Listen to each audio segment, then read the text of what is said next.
Welcome back to the year 1987 as we continue our look at the Silverhawks toy line by Kenner. Last time we took a look at the youngest member of the Silverhawks team, the Copper Kid, and his companion bird, Mayday.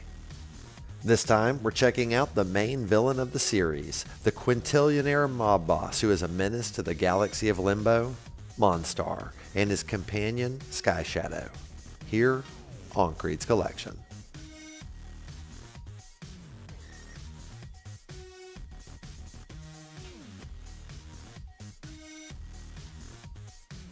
Hey, welcome back to another episode of KREED'S Collection.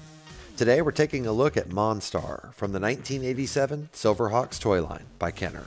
As the evil mob boss of the galaxy of Limbo, Monstar has been around for over 300 years and escaped from the maximum security prison Penal Planet 10 twice.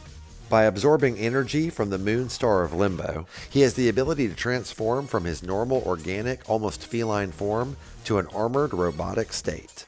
In this temporary form, Monstar is far superior and has all new abilities like jet propulsion and energy blasts. Monstar's main mode of transportation is his space squid, Skyrunner. Yeah, you heard me right, space squid.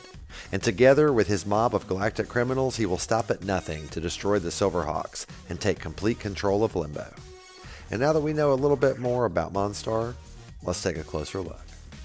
So right away, the first thing you're probably thinking is the head sculpt is really strange for that body.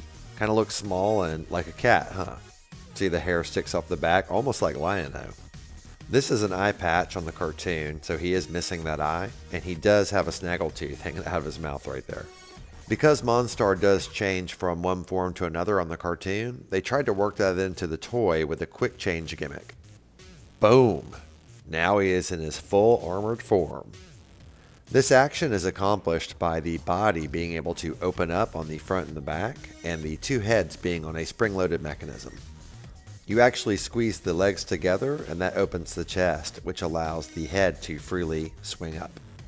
It's very similar to squeezing the Silverhawks' legs together to have their wings pop up, except here he transforms by his chest opening. I think he looks a lot better with this head on him because this is the head for this body.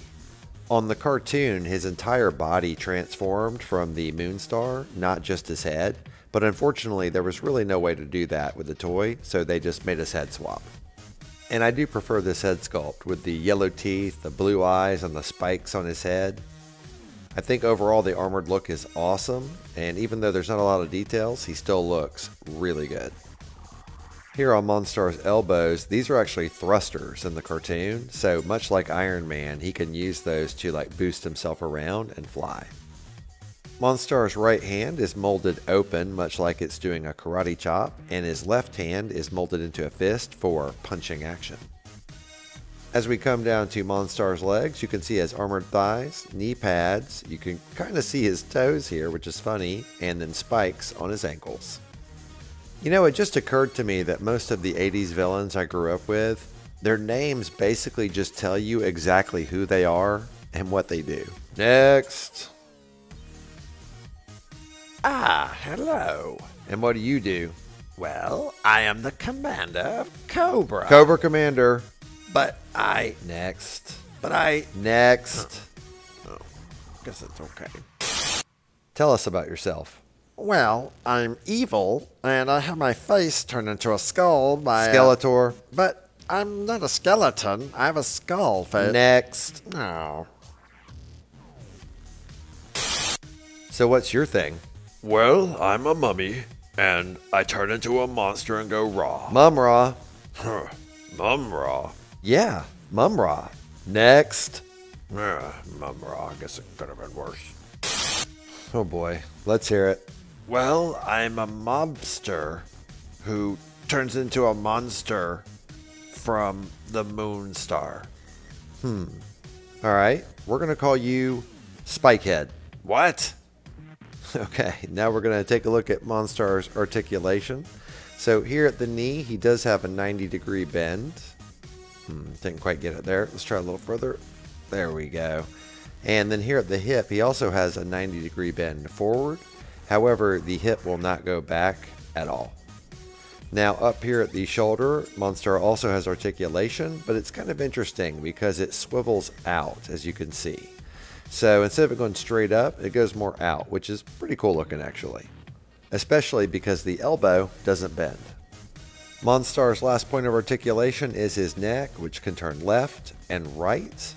And also the head and side can turn left and right. So if you include that, that covers all 8 points of articulation for Monstar. Now we're going to take a look at Monstar's included accessory. It is his companion, Sky Shadow. He is considered a weapon bird, even though he's more like a bat. As you can see, he does have a pretty fierce looking face and some nice details on top of the wings. Now back here on the back, this is a clip, and this is for hooking him to Monstar's arm, which I never do because I'm terrified the clip will break. But here's a picture of what it looks like when he is hanging from his arm. If you push in Sky Shadow's head, it activates a feature where his wings come together like pinchers. And while I do like this, it is a bit of a letdown that it's the exact same feature as Quicksilver's bird, Tallyhawk. Don't get me wrong, Sky Shadow's still really cool looking, and I think he's a great accessory. I just wish they would have thought of his own feature. Monstar's copyright information is on the inside of his left thigh, 1986 Telepix, made in Macau. And now for our He-Man size comparison. Monstar is a pretty imposing figure, standing at least a head taller than He-Man. And while the Silverhawks themselves don't match with the Masters figures very well, I think Monstar kinda does. Thank you so much for taking the time to watch my toy retrospective for Monstar from the 1987 toy line, Silverhawks by Kenner. While the transformation gimmick may be pretty pointless, overall the Monstar figure himself is pretty excellent and represents the cartoon character very well. Quick side note, I used some new editing equipment this week for my video, so please let me know if it seems any different, better or worse. I hope you enjoyed the video, and if you did, please hit that thumbs up button, and if you have any thoughts, please leave a comment. I love reading and responding to them. And while you're at it, if you haven't already, please consider subscribing. I'd really appreciate it, and it would help my channel grow. I do a retrospective on a toy from my vintage collection every Wednesday, so I hope to see you next week and every week after, here on KREED'S Collection.